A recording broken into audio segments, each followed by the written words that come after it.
And we have the two king of smartphones, the Samsung S25 Ultra and the iPhone 16 Pro Max. And these are completely sealed so that when we do a detailed comparison and when you buy off the shelf, you know what you're getting at. Let's start.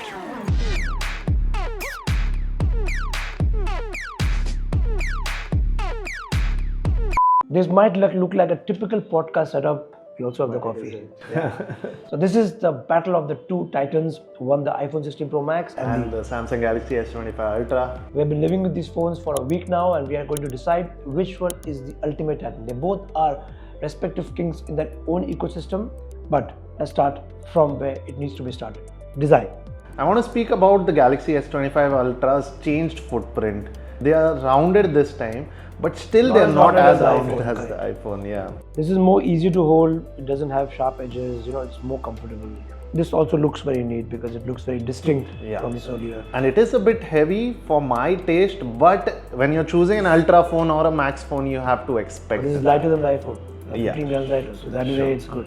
But what they have done very good is that they have given us more screen space, but lesser bezel than the S24. So overall the length has reduced, but you get more screen space. And that is something that happened with the iPhone 16 as well. I want to ask you about the camera button because I was hoping that Samsung would also switch to a camera button this time. Maybe they wanted to, but this would look like a copy, so perhaps they stepped back. But they have the same camera now. Yeah, that's something good.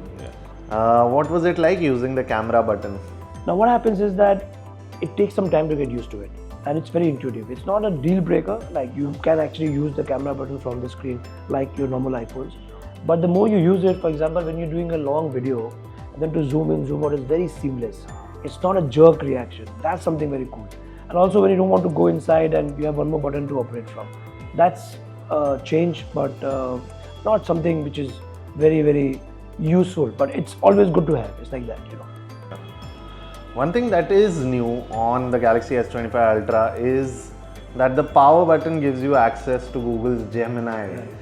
And it's not just normal Gemini, it is agentic in such a way that it can perform secondary actions. So it doesn't have the inbuilt Gemini, but the power button gives you access to Siri, which actually has a backend ChatGPT. It's not as advanced perhaps as this. The Apple intelligence still has to come in India, and when that comes it will be a battle of, it will be exact test, but so far it has not yet come. Like for example, when you press the power button, this is the Apple intelligence, but you have to do a setting change. You have to cheat it to make it feel that you're from US. So you have to go in the settings and make it a US enabled, then this works. It is giving you good answers, but not as advanced as the Samsung. What about the display?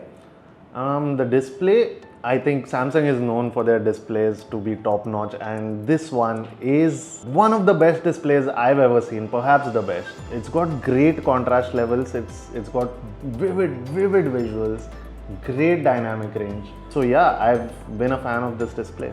Yeah, so Apple keeps the colors more natural, and that I've also noticed even when I was using this S25, but both have IP68 rating, both are stunning displays, but somehow I felt that on the sunlight, the iPhone does a better job.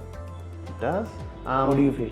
I found the sunlight visibility of this phone to be great. I was wearing sunglasses. The brightness was adaptive, so I can't judge that. But I was wearing sunglasses and I was under harsh sunlight and I could clearly see everything on. But did you try this with iPhone? I haven't yet. So let's come to and drop in the text. Sure. Sunlight test was good. Both were very visible. You tried? I tried it in both sunlight, and the difference that we'd like to point out to the audiences is that the display on the S25 Ultra is much more vivid, while this color is true to life. Yeah. That has been always the Apple. And the speakers, I think the speaker wise, iPhone has an edge over the Samsung because the sound quality is more clear and more louder. Somewhere speakers of the Samsung is also good, but the iPhone has that slight nudge. Both of them are very premium, so there's only going to be a marginal difference in any case. So these are good speakers, they're not bad at all, but once you switch to full volume, yeah, sure. Now let's talk about the camera. I found that the camera of the S25 Ultra doesn't bring any notable differences except for the fact that the ultra wide camera has been updated from a 12 megapixel to a 50 megapixel. And iPhone has 48. Yeah, and the 50 megapixel camera also has OIS, so that's something that we're going to test in this segment as well. And you can see the sample. We have done the ultra wide 0.5, Samsung says 0.6, but we found that they both give the same field of view 120 degrees. There's no difference. Even on 1x, the stability is for you to see. It's very difficult to pick. Both of them give you stability control somewhere. On iPhone, you have something called action mode. When you pick that, and when you are shooting yourself in a moving car, which we often do, then they both give you almost the same result. So in camera department, which is a very, very important department, they both are doing a great job. So there's nothing much. Alright, now the action mode on the iPhone and the super steady mode on the Samsung Galaxy S25 Ultra are both on. And we are on a particularly bumpy road in Mumbai. So here's how the stabilization works.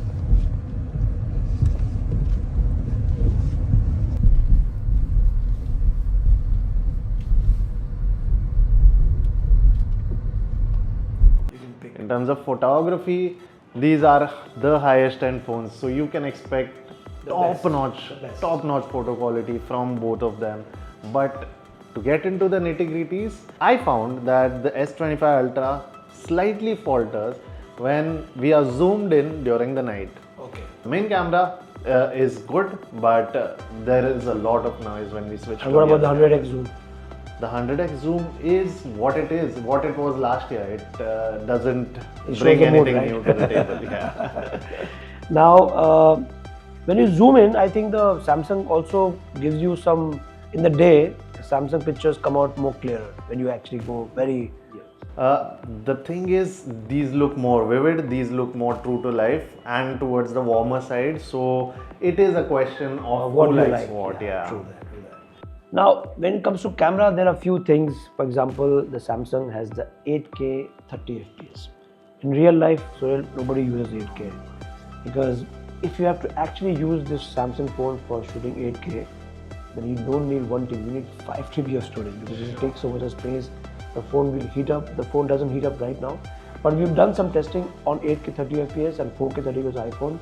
Those Google Drive links are in the description. You can take a look. But in real life, as of today and for the next 2 years, I don't think it's going to be of too much use. As I said, if you're shooting in 8K, it is going to throw up larger files. That means it's going to eat up a lot of the storage.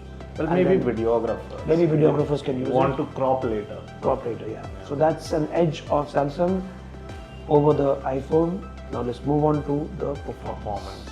So talking about performance, these are both the highest end phones. So I don't think everyday performance is going to be comparable because Correct. both of them are going to give you top-notch performance. So we decided to run synthetic benchmarks, and as expected, the iPhone is way ahead in terms of single core performance on Geekbench. But in the multi-core, Samsung beats iPhone fair and square. Yes, it does. And in GPU benchmarks as well.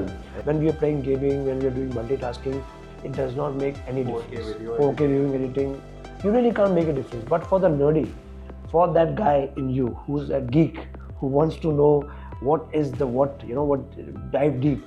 For them, Samsung comes with more 8-core power processing. iPhone comes with more single-core power processing for that single task that you're doing. Whether it's taking a picture or something, iPhone will do a better job. But if you're doing multitudes of things, then the Samsung will do a better job in slightly, even with gaming. But when I say all this, again, to the naked eyes, we can't make a difference. For you, that's your call. So in performance, both of them actually have given us quite a satisfactory to live with. You can actually pick any one and go about your business every day. There's such great flagships, so it really doesn't make a difference. It doesn't make a difference. You can do anything and everything with that finesse and flawlessness as you'd expect. Yeah, no frame rate drops, no hiccups, no lags in switching between apps, nothing. I felt nothing. Now let's talk about the battery, which is another very, very important feature. With iPhone, you can go about your day very, very comfortably. iPhone optimizes your apps and your tasks in a way which can give you a full day usage without any problem. You go to bed, plug that in, get up in the morning, it's juiced up again. And with heavy usage, this guy gave me more than a day. But that's only because it has a slightly bigger battery life than the iPhone. Yeah, that's 400 mAh battery, so it will give you 2-3 hours more. It all depends on optimization at the end of the day. Samsung, where you have to give the devil rays due, is it has a bigger battery. The Samsung Galaxy S25 Ultra has 45 watt charging, whereas the iPhone tops out at 33 watts. Reverse wireless charging, what I like about the Samsung, a lot of Samsung phones have this feature.